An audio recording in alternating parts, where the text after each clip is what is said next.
Bueno, aquí acaba de llegar hace unas pocas horas Marcelo, acá en la ciudad de Bolívar, proveniente de Capital. En Bolívar ya mucha gente lo conoce porque no es la primera vez que nos acompaña. Marcelo Balco, historiador, psicólogo, investigador. Así que bueno, hoy está justamente por una actividad que tenemos en el marco, como decías vos recién, de la celebración de los 10 años del colectivo, que venimos haciendo una serie de actividades. Bueno, la de septiembre nos está acompañando Marcelo, así que bueno, un placer y un honor para nosotros. Marcelo, un historiador que ha investigado mucho sobre el genocidio de los pueblos aborígenes. Exactamente, tal cual. Y también tiene Originarios. investigación sobre afrodescendientes, esclavitud y afrodescendientes, que bueno, qué mejor que se los cuente él mismo, ¿no? O que hoy a la tarde se acerquen todos a la charla y bueno, de ahí van a poder estar en contacto con todo este conocimiento tan valioso. Marcelo, buen día, ¿cómo estás? Bienvenido a Bolívar. Bueno, buen día. Un gusto estar con ustedes nuevamente. La primera vez, creo que hace más de 10 años, vinimos con Osvaldo Bayer y hablar de lo mismo. Siempre estamos con el mismo tema. Yo ya tengo 14 libros y todos tratan de lo mismo. La desmemoria o la noble igualdad. Nuestro país hace un culto al olvido, un catecismo de la amnesia que tenemos que dejar de lado de una buena vez. Y nos tenemos que ir a la noble igualdad. ¿Qué es la noble igualdad? Es Mayo, la Revolución de Mayo. Esta gente tenía unos ideales. Ustedes piensen, en la Asamblea del 13 se decreta la libertad de vientres. Estados Unidos va a tardar 50 años más en lograr lo mismo. Y nosotros lo hicimos en el 13, 50 años antes. Ellos necesitaron una guerra civil con 1 millón de muertos. Y esta gente de Mayo realmente pensaba en la integración. Entonces nosotros lo que venimos a hacer es eso. Vamos a hacer un mix de varios de nuestros libros. Uno es, por ejemplo, pedestales y prontuarios. La hipótesis es muy sencilla. Hay gente que está en altos pedestales que quizás merezca prontuarios. Y también vamos a hablar sobre el tema de los afrodescendientes, porque acá mucha gente en Argentina desconoce que, por ejemplo, el 25 de mayo, de cada 4 porteños, vamos a decir, uno era de Congo, Angola y Mozambique. La mamá del sargento Cabral era angoleña. Hay muchas cosas que no es que se tiraron bajo la alfombra, sino que se arrojaron por la borda. ¿Por qué trajeron africanos acá?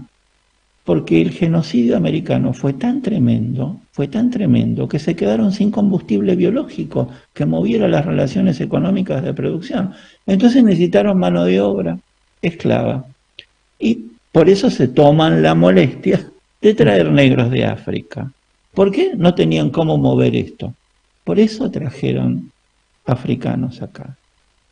Poca gente sabe, y eso lo vamos a mostrar hoy también, que uno de los 44 fallecidos en el Ara San Juan, en el submarino, era un afrodescendiente argentino nacido en Santiago del Estero. Argentina no vino de todos los barcos europeos. Nosotros no somos excepcionales en América. Somos sudamericanos, somos Sudaca. Nosotros tenemos que saber dónde estamos parados. No somos un país excepcional. Estamos en un contexto regional sudamericano. Entonces eso es lo que nosotros vamos a estar hablando esta noche.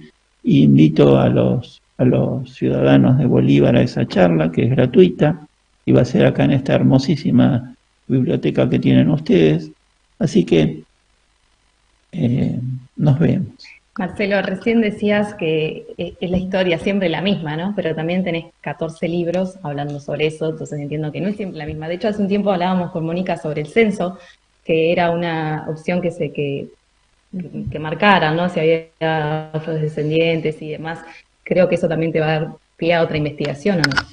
Bueno, porque cuando yo digo, por ejemplo, vecinos en general me preguntan, y Marcelo, ¿de qué va a ser el libro? Y yo le digo, y de lo mismo.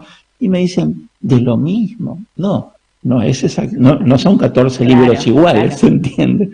Pero el tema es tan enorme, que tenemos, no sé si me va a dar la vida, pero tenemos para hacer 14 más. Entonces, sin duda, la incorporación al censo de esa pregunta sobre si uno se considera originario o afrodescendiente es muy importante, porque nosotros tenemos un país plural. No le tenemos que tener miedo a lo plural. Por eso existe la grieta, porque la grieta es temerosa del otro, tiene miedo del otro. Y es lógico que la gente piense distinto, porque todos somos distintos. Entonces, ¿cuál es el problema de que este piensa así, este piensa así? No nos tenemos ni que matar, ni odiarnos, ni nada. Está bien que cada uno piense como piense, porque yo en el fondo soy psicólogo, y cada personalidad se proyecta de una determinada manera, entonces, y también a nivel ideológico. Entonces, los futuros libros, que ya tengo uno que estoy terminando, que seguramente va a salir, no creo que lleguemos para la Feria del Libro del año que viene, pero estamos ahí ya, muy ahí, y acá en Bolívar, ustedes tienen, por ejemplo, un caso muy interesante del tema de la grieta, en la plaza que está frente a la terminal de ómnibus, que ya salió en el diario La Mañana hace un par de días, que cuando me entrevistan, y eso ya salió ahora publicado, o se hizo una nota que salió publicada en muchos lugares, le cambian los concejales de Bolívar, y muy inteligentemente y apelando a la sensibilidad, le cambian el nombre a la Plaza Roca, le ponen pueblos originarios, pero se olvidan en el centro de la plaza a don Julio Argentino Roca. Se olvidaron la estatua. Entonces, hay a veces cambios que no cambian nada. A veces hay cambios que son temerosos. Entonces, y esa es la grieta. Porque nuestro país está atravesado por esa grieta y nosotros tenemos que romper ese paradigma. Tenemos que acabar con ese paradigma. Entonces ustedes convirtieron la plaza en un monumento a la grieta. ¿Por qué? La plaza se llama Pueblos Originarios. A la gente de Pueblos Originarios no le gusta que esté don Julio en medio de la plaza, y a la gente que equivocadamente defiende al general Roca, tampoco le gusta que el general esté rodeado en una plaza de pueblos originarios. Entonces, llevaron a la concretud de ese tema con ese movimiento que los concejales votaron por unanimidad. Entonces, siempre todo se puede mejorar, la realidad es perfectible, mejorable, y yo espero que eso también suceda y avancemos. Por ejemplo, antes, cuando yo era chiquito, en el colegio estudié claramente que el general Roca salvó la Patagonia de los chilenos, los indios salvajes chilenos. Pero hoy tenemos tanta información. Los que vengan hoy a la charla van a ver archivos del arzobispado, o sea que me abrió en su momento el arzobispo Jorge Bergoglio. O sea, acá no importa lo que habla Balco, eso es lo último que importa. Acá lo único que importa es la verdad, y la verdad son los documentos. Y en los documentos se prueba el reparto de niños, la sustitución de identidad, la violación masiva de mujeres, en fin. Hasta instalaron un horno crematorio en Martín García, a donde mandaban al remanente indígena que no distribuían cuando los traían a Buenos Aires. Entonces sucedieron cosas muy espantosas que la historia oficial lavó. Hoy van a ver las pruebas. Por eso yo trabajo con imágenes, porque a mí no me interesa sentarme así y leer la página 14 dice, no. A mí me interesa que la gente que no va a leer los libros vea las pruebas. A mi editor eso no le gusta mucho. prefiere que la gente que le lea la página 14 y no le muestre las imágenes. Pero a mí me interesa avanzar y me interesa llegar a mayo. Marcelo, Mónica, ¿querés hacernos la invitación entonces? No para largo. Sí, pero en la tele yo ya me quedé con ganas de seguir escuchando, así que me imagino que todos los que están viendo del otro lado les debe pasar exactamente lo mismo. Sí, hoy a las 19:30, acá en el espacio de la Biblioteca La Cultural, la charla con Marcelo, Desmemoria o la Noble Igualdad, para todo público, con entrada libre y gratuita, imperdible. Muchísimas gracias. A ustedes. Gracias, Marcelo. Bueno, gracias. Bien, chicos, más que hecha la invitación entonces para esta tarde. Recontra interesante, la verdad, la temática. Una pregunta que me quedó por hacer, ¿no? Porque se habló mucho de lo que es la pedagogía de la desmemoria, ¿no? En este sentido de que antiguamente se enseñaba la historia oficial en las escuelas. ¿Cómo es la historia que se enseña hoy en la escuela? ¿Hay un cambio verdadero? ¿Vos querés que le pase esa pregunta? ¿Le podría? Sí, Dale. ¿podemos saber esto? Dale. Dale, a ver, vamos a Pascal, pasar nuestra conductora, directamente quiere el saber retorno. si... ¿Perdón, los pisé? Va a ser más simple. No, estaba contando nada más que le íbamos a pasar el retorno seguramente a Marcelo. Para poder hacer la pregunta directa y Ahí está. mucho más simple. Marcelo, buenos días. Paz Rubio te saluda. Una pregunta, ¿cómo es, tras largos años, ¿no?, donde se enseñó la historia oficial, cómo es la enseñanza de la historia hoy en las escuelas? O por lo menos, ¿cómo la ve usted? Bueno, la enseñanza en las historias, de la historia va mejorando sin duda, falta mucho. Estamos trabajando con institutos de formación docentes, que es donde se forman los docentes, porque esa es la idea. Cada vez hay mayor bibliografía, hay documentales, hicimos unos cuantos documentales para el canal Encuentro, han salido películas del Inca, que de paso les convido a ustedes, por si les interesa, son gratuitas, se ven en YouTube. Por ejemplo, La muralla criolla, que trata sobre la zanja de Alsina. En el colegio no nos enseñaron la zanja de Alsina. Tenía 700 kilómetros, salía de Córdoba hasta Bahía Blanca.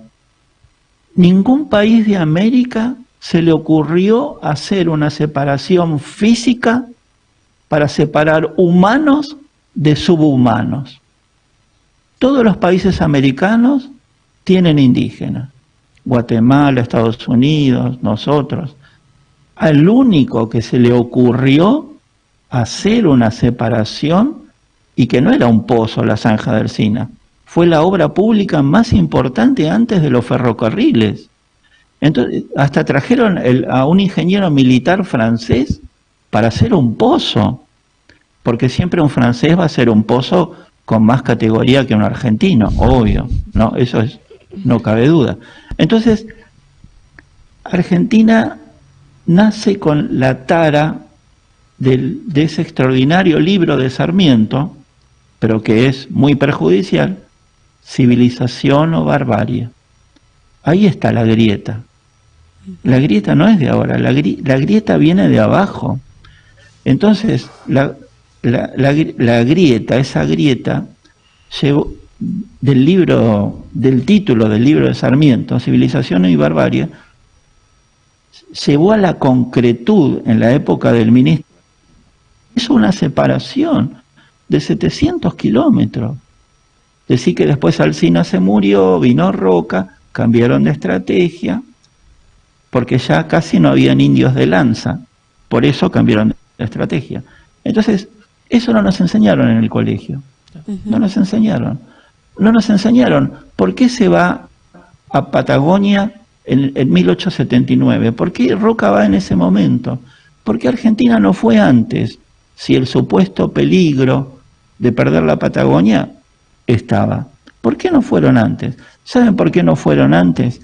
Porque la patria para esa gente es el precio de la carne, porque en esa época hay avances en los sistemas de frigorías, llegan al puerto barcos que tienen menos 10, menos 20 grados. ¿Y qué pasa? Podemos exportar carne congelada. el precio de la carne sube, la carne necesita pasto y el pasto lo tienen los indios improductivos. La historia es sencilla. Lo que pasa es que tiraron tanto por la borda que hicieron una especie de bodrio para los chicos, hablando mal y pronto. Entonces, si contaran la verdad, si supiéramos la verdad, la historia es apasionante y es fácil, es sencilla, es sencilla. Siempre hay que preguntar, ¿por qué? ¿Por qué? ¿Por qué fueron en ese momento? Si 10 años antes le hicimos la guerra a Paraguay, hicimos una carnicería contra un enemigo muy formidable, muy superior, con armas afines a nuestros ejércitos. En cambio, ¿por qué no fuimos antes? Porque no habían avances en los sistemas de frigorías. Es así. La historia es económica.